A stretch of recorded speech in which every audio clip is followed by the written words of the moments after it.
yang kedua, target kita itu dari sisi kualitas.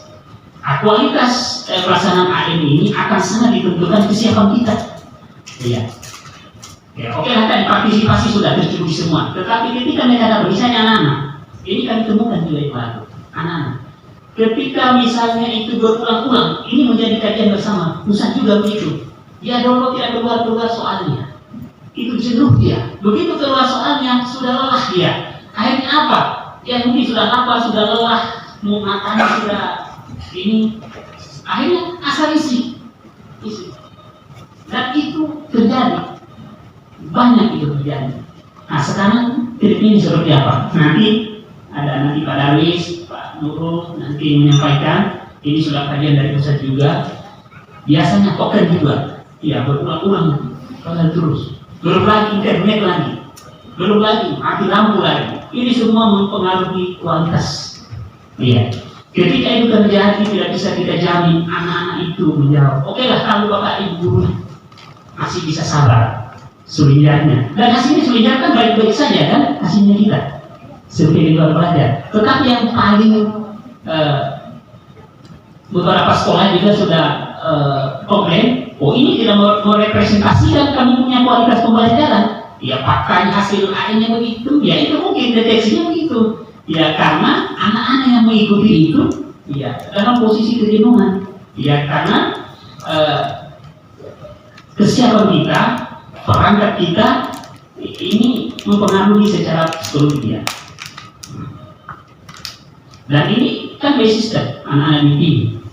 Ya, kalau sekolah yang memilih boleh dia memilih anak-anak yang sabar, yang tapi kan tidak bisa kan? Tidak bisa kan bapak ibu kepala sekolah memilih sendiri. Jadi bisa pindah anak. Nah, jadi mungkin di sini sebaiknya ini kan AM bisa dibiayai oleh bos, bisa kan? Kita dulu. Ya. Jelas itu, ya, jelas itu bisa dibayar oleh bos. Kalau bapak ibu support untuk kegiatan AM ini, kamu disampaikan, iya. Tidak akan pernah masalah bos itu kami pakai untuk mendukung aktivitas AM, apapun itu. Jelas sekali kebijakannya. Contoh sederhana, kalau anak-anak ini kan biasa AM itu kan apalagi yang sistem shift yang iya, sesi 1, sesi 2 kan gitu, lelah itu. Tolong siapkan minimal makan minum. Iya, siapkan makan minum. Kalau ada mungkin disiapkan mereka ruang tempat menunggu gitu ya, supaya tidak terlalu lama berdiri. Begitu dia masuk dalam suasana nyaman. Mungkin lingkungan tempat atau labnya, tempatnya AM itu ya dibuat senyaman mungkin kepada mereka. Sehingga anak-anak itu bisa, karena itu kan mewakili, misalnya SD hanya 30 tuh. Kalau siswanya mungkin 200-300 kan banyak komplain ini. Masa 30 bisa mewakili 300 siswa kami misalnya kan? Gitu. 45 bisa mewakili 1000 siswa kami. Ya kalau di tempatnya Pak SMP 9 Pak Mansur Muguni kan hampir 1000 kan? 1000 lebih kan? Ya. Yang mewakili dia hanya 40. Kami juga sudah bertanya kepada itu, tapi ya itu hasil para pakar sudah mengatakan itu. Ya sekalipun 45 dan diuji semua 1000, hasilnya itu kurang lebih sama. Makanya lebih efisien kalau yang kita uji hanya 45. Ya, kalau 1000 bayangkan berarti berapa bulan kita asesmen. Kalau labnya kita hanya 30, 40, ya bisa sebulan lebih. Ada waktu tidak efektif dari sisi biaya harus luar biasa juga, akan mengganggu proses pembelajaran.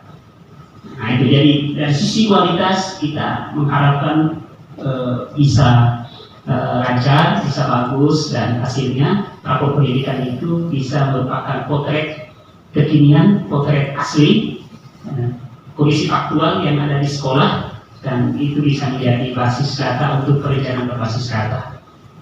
Dan hasilnya ini rapornya akan menjadi AKAS ya di PDD ya, AKAS menjadi GOS ya. Nah, dan begitu terus siklusnya seperti itu. Nah, harapannya nanti ke depan kalau kita AM lagi ya sudah membaik lagi yang merah-merah itu sudah membaik. Bahkan mungkin yang merah-merah itu sudah berkurang. Ya, jadi semakin meningkat. Ya, kata kuncinya apa yang kita mau capai, yaitu capaian hasil belajar dan karakter peserta didik. Jadi apapun yang kita lakukan itu nanti endingnya di situ. Ya, kita ingin agar kualitas pembelajaran kita perbaiki, prasarana pendukung kita perbaiki, dan prosesnya juga berjalan dengan baik, dan hasilnya meningkatkan kompetensi anak kita. Karena pada akhirnya tujuan bersekolah ini memberi nilai tambah, meningkatkan kompetensi dalam segala aspek, ya, secara kognitif, ya, afektif dan psikomotor. Anak-anak itu ketika dia masuk dan keluar itu ada pembeda. Jadi jangan sampai dia masuk dan keluar sama saja. Berarti kalau begitu pabriknya yang masalah, ya, sekolah berarti bermasalah. Makanya itu rapor pendidikan ini merupakan bahan refleksi untuk memperbaiki sekolah. Pagi kita masuk, inputnya masuk, kita proses, keluar, ya dia begini. Ya, jadi ada prosesnya di tengah. Dia masuk dalam kompetensi yang di sini, keluar dalam posisi. Dan ini yang diharapkan level selanjutnya. Apakah itu SMP, apakah itu SMA, apakah itu perguruan tinggi, ya, jadi konek. Kalau tidak nanti yang kerja keras, SMP-nya misalnya kalau SD-nya tidak meningkat kompetensinya nanti. Yang kerja keras lagi SMA, kalau SMP-nya tidak bagus sekolahnya. Ya. Nah, yang terakhir, ya perguruan tingginya. Nah, perguruan tinggi ini kan masih selektif. Ya. Kalau SD, SMP, SMA ini kan wajib belajar 12 tahun. Ya. Sudah ada jalur sonasi, sudah ada jalur apa semua. Itu wajib diterima ketika memenuhi persyaratan. Tetapi perguruan tinggi kan dia tes. Ya, kasihan. Ya, kita punya kepartisipasi perguruan tinggi kan masih di 30-40%. Berarti akan ada 70-60% kurang lebih itu yang tidak akan masuk di perguruan tinggi ini. Kalau masuk di swasta mungkin banyak, tetapi kan dari sisi kualitas, iya, dari sisi biaya itu mempengaruhi. Ya, harapan kita anak-anak kita itu dia tidak selesai. Dari Sulawesi Tenggara khususnya bisa masuk di perguruan tinggi yang terbaik. Dan pada saat mereka kembali, ya, bekerja di birokrasi, bekerja di guru, di industri kita banyak sekarang. Ya, sampai diisi oleh SDM dari luar. Ya, kalau ini bagus, ya, daerah kita akan sejahtera, akan makmur. Ya, tetapi kalau yang datang itu yang mengisi pulau-pulau kerja yang ada di kita itu bukan dari kita, ya, yang dibangun kampungnya kan pasti jadi pulangnya ke kampungnya, ke orang tuanya. Jadi sumber daya alam kita ini untuk memakmurkan daerah lain. Harapannya sumber daya alam kita dengan sumber daya manusia kita memakmurkan daerah kita. Dan ini berawal dari sekolah kita. Ya, sekolah yang kita perbaiki. Nah, seperti apa sekolah yang tidak kita ciptakan? Nah, nanti dibahas ya.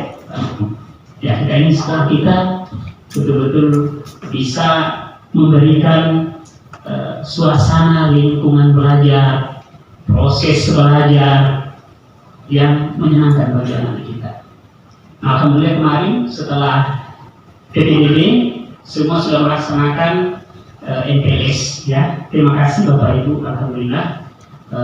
Di SD, bahkan SD itu 2 minggu ya, luar biasa. Dan SMP, SMA, SMK menyesuaikan kebijakan dari Bapak Ibu semuanya. Kami jaga ini yang SD, karena ini transisi PAUD SD yang menyenangkan. Karena dari situ ya, dia anak-anak itu yang masih berada di fase A itu masih kanak-kanak, cara ya segala sikap dan tingkahnya. Makanya proses transisinya dia itu harus agak lama, sehingga proses adaptasi ini bisa smooth, jalannya halus, tidak shock dia. Karena suasana belajar di PAUD beda dengan ketika masuk sekolah. Ya, karena ketika masuk sekolah muatan kognitif lebih besar. Ketika masih di PAUD masih cenderung bermain dan lain sebagainya. Nah, kita harapkan di fase A ini, fase awal masih suasana seperti di PAUD. Nah, ini kita harapkan juga, mohon Bapak Ibu pengawas untuk mengawal ini agar guru-guru di SD itu ya mulai beradaptasi dengan kebijakan baru, ya beradaptasi dengan proses transisi KOP SD yang menyenangkan ini agar melihat seperti apa pembelajaran di pendidikan anak usia dini, sehingga karena berdasarkan kajian anak-anak itu akan makan secara fisik dan psikologi dan kesiapan dia untuk menerima materi-materi yang bersifat kognitif itu nanti di umur 9, 8, 9. Nah, posisi kita menerima anak SD kan anak 7, iya. Sekalipun tujuannya, tapi masih bisa di bawah itu. Ya, kurang lebih 6 posisi kita. Jadi transisinya di situ di usia 6-7. Kalau di 8 anak itu sudah mulai makan. Dan itu bisa kita lihat juga. Anak-anak kita kan pasti rata-rata tidak punya anak. Pasti kita lihat dari sisi perkembangan fisik dan psikologi anak-anak itu akan mulai makan di usia itu. Dia akan langsung dipaksa. Ya, dia harus membawa banyak buku, membawa banyak tugas dan lain sebagainya. Dia dibawa dalam suasana yang riang menyenangkan sebagaimana usia anak-anak itu. Dan selanjutnya kita yang kedua dan yang ketiga ingin saya sampaikan,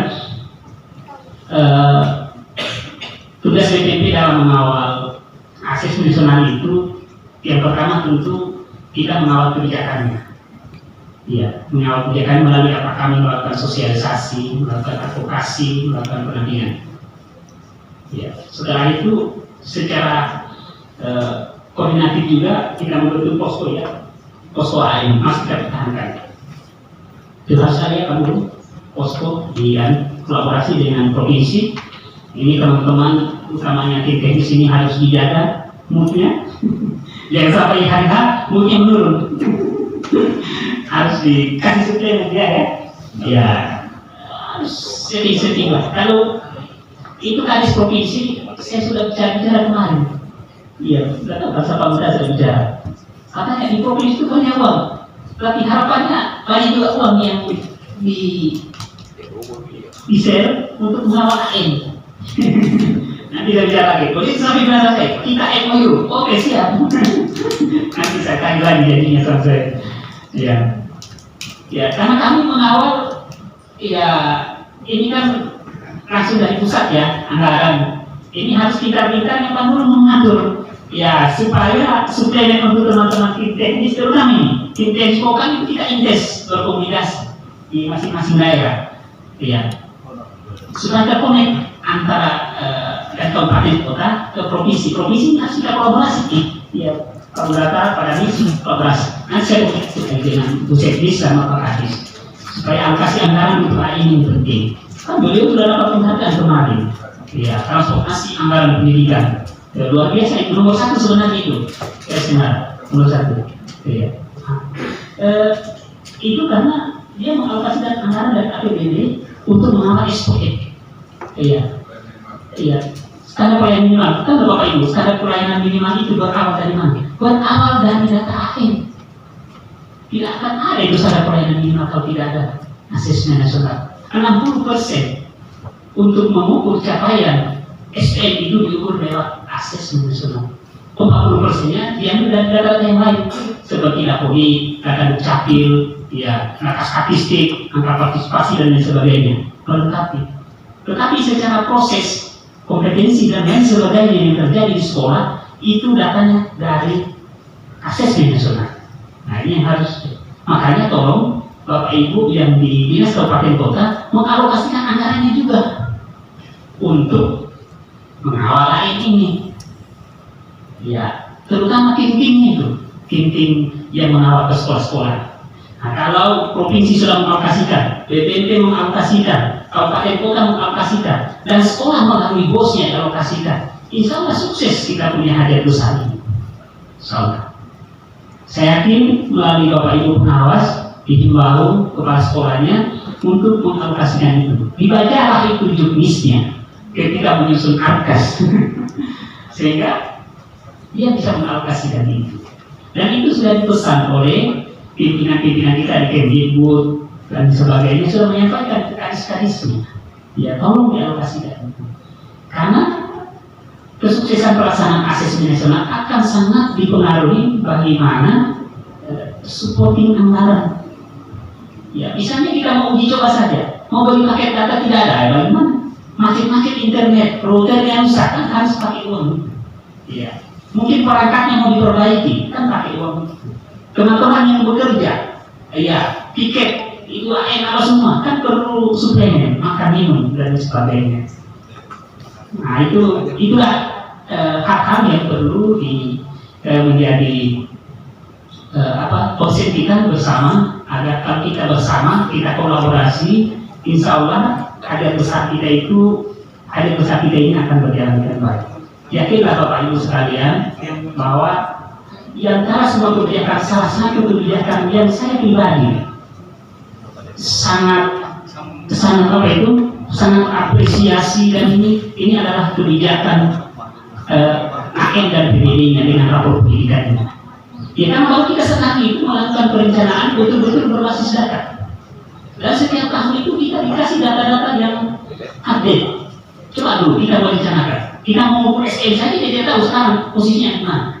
Nah, sekarang kan kita tahu posisi sekolah itu ada di mana, posisi daerah itu ada di mana, posisi provinsi itu ada di mana, jelas semua. Indikatornya semua terukur. Target dan capaian yang sudah dicapai dan target yang mau dicapai tahun berikutnya bahkan itu sudah ada. Itu bagus. Ya, makanya kalau saya ini salah satu kebijakan fondasi yang paling mendasari kebijakan kita untuk memperbaiki pendidikan dari sini. Ya tentu kebijakan banyak, bagus juga. Tetapi kan saya ini, jadi kalau saya berpikir, ya siapapun pemimpinnya, kalau dia tidak lanjutkan ini urusan, itu sudah posisi bagus kan. Bahkan dengan Bappenas sudah connect, dengan Kemdagri sudah connect. Iya. Nah kalau ini bagus, kan yang lain. Ya, kita tidak bicara substansi lagi, tidak bicara kurikulum dan sebagainya, tapi ini fondasinya masuk ini. Ya, karena tatanan kebijakan berawal dari sini. Data semua kita peroleh dari sini. Tidak ada perencanaan yang baik tanpa data. Perencanaan tidak berbasis data, ya itu hanya ilusi. Ya, tapi perencanaan yang berbasis data, berbasis fakta, itu akan memberikan perubahan, memberikan dampak yang berarti dari waktu ke waktu. Ya, kita berharap setiap indikator yang kita kawal itu ada perbaikan di masa yang akan datang. Maka begitu pentingnya kebijakan asesmen nasional ini kita kawal secara bersama-sama. Tidak bisa hanya BPNP, tidak bisa hanya provinsi, tetapi di tangan Bapak Ibu kabupaten kota kita bisa berkolaborasi bersama-sama mensukseskan kegiatan ini. Itulah beberapa hal yang dapat saya sampaikan kepada kita semua. Saya harapkan Pak Nurul dan Pak Darwis untuk memberikan materi secara teknis bagaimana nanti ke depan pelaksanaan kegiatan AN dan studi jari ini bisa kita laksanakan. Tentu teman-teman ini sudah mendapatkan materi dari pusat dan tidak menyampaikan kepada kita semua. Harapannya kolaborasi kita dari kami yang lalu sudah baik, ke depan harus lebih baik lagi, sehingga apa yang kita harapkan hasil pelaksanaan asesmen nasional ini secara kuantitas semakin baik dan secara kualitas juga semakin baik. Kuantitas kalau yang lalu kalau berapa? 99? Iya, kurang sedikit, kurang 99,8 atau 99,7. Iya, kurang 99 di laporan kita itu. Kan kami yang kita melaporkan ke pusat. Itu secara kualitas, ke kami secara kualitas, tidak usah disebut. Ya, karena apa? Karena banyak rapor pendidikan di sekolah itu, ya dikomplain sendiri oleh kepala sekolahnya. Ayo kita memperbaiki, supaya kebijakan bagus, kualitasnya kita perbaiki sekarang. Demikian, mohon maaf apabila ada hal-hal yang kurang berkenan. Wabillahi taufiq wal hidayah. Assalamualaikum warahmatullahi wabarakatuh.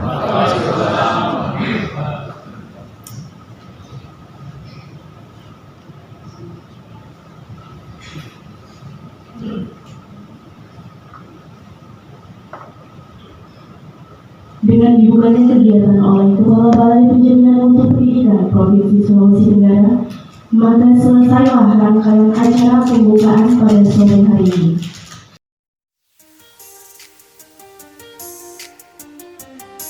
Saya Pak Agus dan perwakilan dari Konawe Selatan sebagai tim teknis dari awal UN pertamanya sampai AN masih sama Pak Darwis dengan tim dari provinsi juga.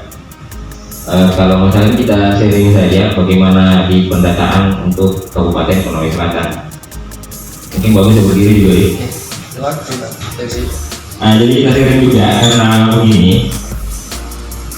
Untuk Konawe Selatan dari 80 lebih sekolah itu semua yang menarik data itu operator sekolah. Nah itu bisa kita lihat di penarikan data.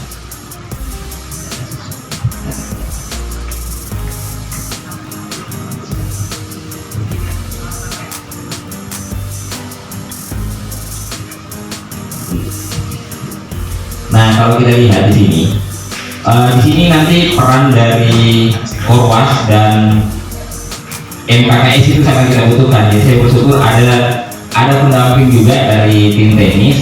Jadi nanti tinggal bagi tugas. Kalau kita ke Konawe Selatan tadi kita sudah sepakat untuk membahas masalah asesmen. Jadi kita memang progresnya sangat cepat. Dari minggu lalu sebenarnya kita ini sudah selesai. Propornya. Ya, sebenarnya kami juga Konawe mau begitu. Hanya saja kemarin kami berangkat ke Makassar, terus sambung lagi dari SMP, sambung lagi ke SD. Jadi saya itu langsung ke sini lagi, tidak ada komunikasi sama Proktor. Jadi saya ambil alternatif karena di sini data yang masuk ini untuk sekarang itu masih data semester 2 kemarin yang kita tarik. Pertama namanya ada Musa Diamin, operator lain untuk ikut Kota Kendari. Kalau untuk kami sendiri Kota Kendari memang sama mengambil langkah untuk awal ini kami melakukan penarikan dari dinas karena memang juga terkait masalah sosialisasi ke proktor dan juga teknisi nanti ada waktunya. Apalagi mengingat tadi sudah sempat disinggung terkait masalah dakwahid yang baru 4 hari yang baru lahir. Jadi data yang ditarik sekarang ini adalah data semester genap yang lalu. Sementara hemat kami juga bahwa memang Kota Kendari juga sangat rentan dengan pergeseran data ketika transisi tahun pelajaran. Jangan tahun pelajaran transisi semester saja itu sudah lumayan begitu lah. Jadi masih akan banyak perubahan data. Dan sudah informasi juga mumpung memang kemarin teman-teman dari Komsel itu juga dia berangkat ke Makassar lain juga yang bekerja di daerah kita lain, tapi mudah-mudahan apa yang dapat dari Makassar itu sudah tersampaikan juga. Ada perubahan terkait masalah terkait data ini sudah terkait bingung. Yang pertama terkait masalah setting yang tidak lagi bisa sepanjang waktu dilakukan, tapi dibatasi sampai. Bismillahirrahmanirrahim. Assalamualaikum warahmatullahi wabarakatuh. Waalaikumsalam warahmatullahi wabarakatuh. Perkenalkan, pada saya Rahma. Biasa dipanggil siapa? Kalau orang Bina itu biasa panggil bukot, ya jangan heran kalau ada yang panggil bukot saya ya. Kalau untuk penjelasan tentang pendataan ini kayaknya sudah diambil alih semua sama anak-anak bos tadi. Bahan lagi. Kalau untuk pembahasan sendiri, saya mengambil langkah untuk menarik sendiri bisa dilihat pada pendataannya itu masih akun dinas semua. Karena apa? Belajar dari pengalaman sebelumnya yang pernah saya bagikan akunnya kepada sekolah, ternyata kerja 2 kali, dan ternyata kalau kerja mengulang pekerjaan yang bukan dari awal, bukan kita yang kerja dari awal, ternyata susah. Jadi lebih baik saya ambil langkah seperti ini, dan alhamdulillah sudah dipraktekkan selama 2 tahun ke 3 tahun ya. Karena pertama itu 21 masih mereka, saya kasih akun mereka yang ternyata tidak seperti yang kami inginkan. Dan Akhirnya 3 tahun terakhir ini kami mengambil kesimpulan dan mengambil keputusan untuk menarik sendiri, walaupun sebenarnya ketika kita sudah menarik dan mencetak DNS-nya, kita kembalikan ke sekolah, jika masih ada terjadi perbedaan data, maka kita tarik ulang. Kemudian kalau untuk datanya, kalau masalah dapodik, biasa saya komunikasi dengan anak-anak GOS, karena terus terang kalau ada kendala sebenarnya saya hanya pelaksana tugas saja di lapangan, yang intinya yang kerja adalah anak GOS saya. Makanya saya bangga memiliki anak GOS seperti mereka.